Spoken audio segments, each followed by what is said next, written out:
Hello student and welcome to the course Urban Rail Transit Tracks, Stations and Yards. In the world of trains and tracks that stretch across vast distances, there is a vital piece that often goes unnoticed, a rail joint. It's like behind-the-scenes heroes that make sure train travel flows without any interruptions. In this lesson, we're going to learn how rail joints work their magic, connecting different pieces of track and ensuring everything runs smoothly. So, as we dive into the world of the rail joints, we're about to uncover the important role in making sure trains can travel seamlessly on our railway today. Railway joints and the joint bars are the connection between two sections of the railway track.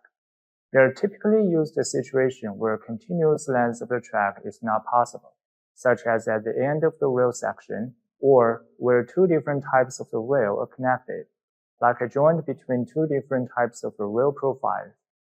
In the early conventional railways, joints are bolted to connect two sections of the rail, so we call them bolted joints. There are several types of bolted rail joints, including fish plate joints, compromise joints, and insulated joints, which serve a specific purpose. The most common among them is a fish plate joint, which uses two plates bolted to the end of each rail section to join them together. Another type of the compromise joint, which is used to connect different types of the rail profiles or sections. Additionally, insulated joints play a crucial role in ensuring safe and efficient rail operations, by which signals could be provided for trains and signalized in specific area when the trains get to the position through the electric isolation. Now let's find out more details about them. Fish plate joint. A fish plate joint or regular bolted joint is the most common type of rail joint in rail tracks. The name fish plate comes from its shape, which is said to resemble the outline of a fish. The function of a fish plate is to hold two rails together in both the horizontal and vertical planes. The plates have raised sections that face over the rail head and base. Fish plates are typically made of steel and has holes drilled in them so that the plates can be secured with bolts and nuts to the ends of each rail section to join them together, as well as providing a strong and stable connection between the rails. Fish plates also help to maintain the proper alignment of the track. They're intended to carry over the forces on the rails from one end of the rail to the next one. Fish plates must connect the rails so that the rail running edge and the rail running surface exactly match in height and direction and cannot be tilted. In general, all fish plates have 4 holes in the securing the bolts in threaded connection. But there are also so-called long fish plates that have length of 900 millimeters and 6 holes for the bolts. Compromise joint. Compromise joints are needed when connecting two rails with different sizes. The joint uses a combination of fish plates and special wedges that are inserted between the rail section to ensure secure fit. Unlike regular bolted rail joints, compromised rail joint bars have irregular shapes. Insulated joint. Track circuits are provided to enable signaling system to detect the presence of the trains. An insulated joint is used to separate sections of a track that requires different electrical signals, such as automatic block signaling systems. The joints are made of fish plates, bolts, and insulating materials.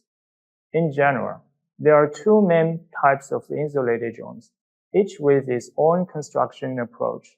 The first is a non-insulated joint, which incorporates a 6 mm nylon end post placed within the rail gap and the synthetic lining positioned between the fish plates and the rails. In this design, even the fish bolts and the fish plates are insulated. On the other hand, the glued insulated joint follows a similar method as a non-glued joint, except for the linings. In this case, the insulated effect is achieved using synthetic adhesive. Glued insulated rail joint has 2 types typically. One is hot glued insulated joint, and it has the characteristics of high strength, reliable insulation performance, and long surface life. The other is on-site cold siding glued insulated joint, and is convenient to be transported at a low cost. Real joint setups can be sorted out by looking at how the sleepers or joints are placed along the tracks. The name of this arrangement is determined by where the sleepers or joints are situated in relation to the rail structure. Based on how the sleepers are positioned, this classification includes 3 specific types of the rail joints that fit into the group.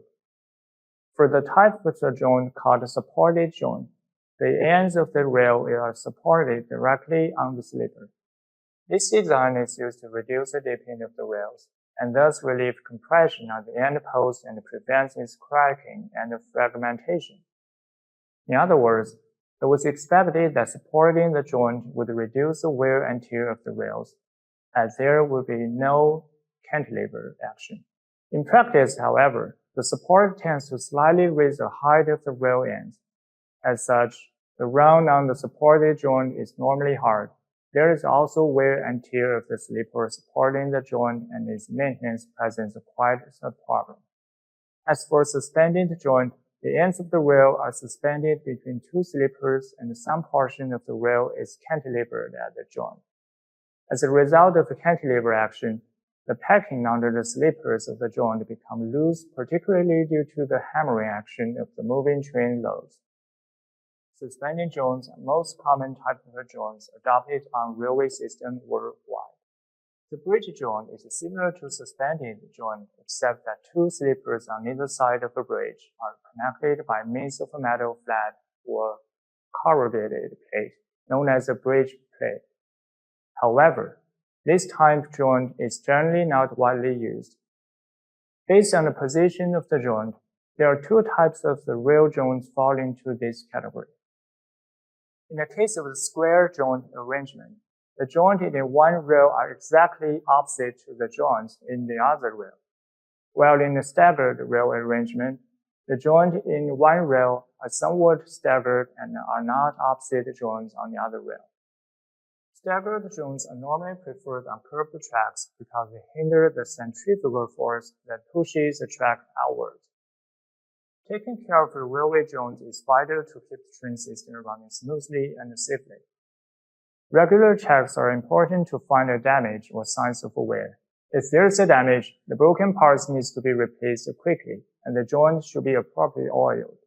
However, this joint also brings some challenges.